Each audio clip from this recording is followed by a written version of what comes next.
Hello, thank you for joining with me. We are in A Course in Miracles. This is the Foundation for Inner Peace, 3rd edition.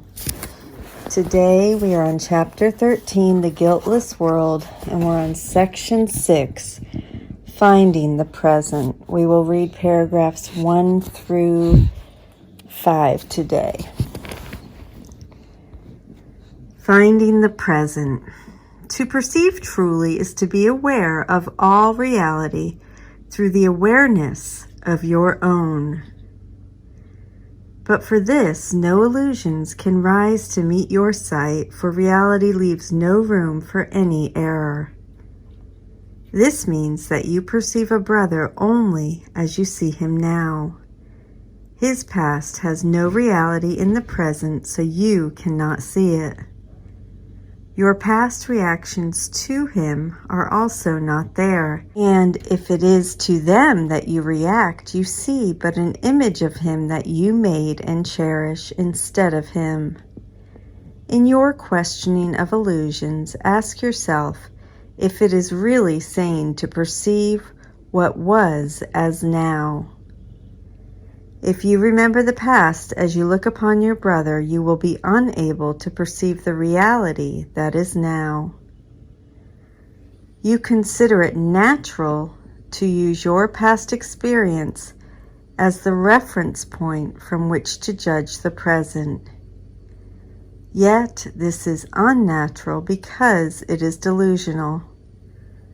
When you have learned to look on everyone with no reference at all to the past, either his or yours, as you perceived it, you will be able to learn from what you see now.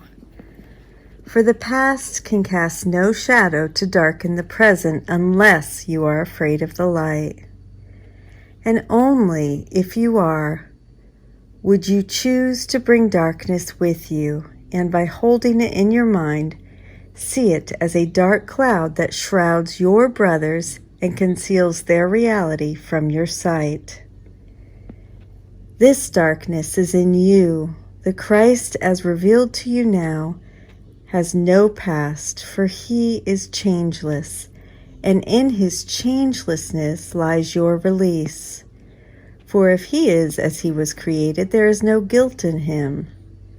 No cloud of guilt has risen to obscure him, and he stands revealed in every one you meet, because you see him through himself.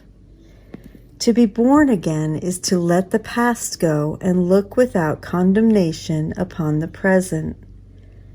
The cloud that obscures God's Son to you is the past, and if you would have it past and gone, you must not see it now.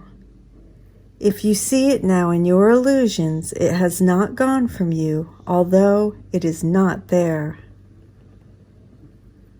Time can release as well as imprison, depending on whose interpretation of it you use. Past, present, and future are not continuous unless you force continuity on them. You can perceive them as continuous and make them so for you. But do not be deceived and then believe that this is how it is.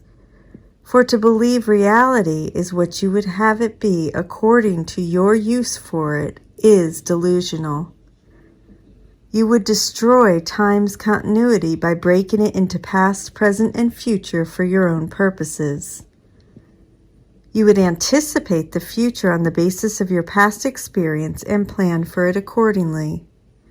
Yet by doing so, you are aligning past and future and not allowing the miracle which could intervene between them to free you to be born again.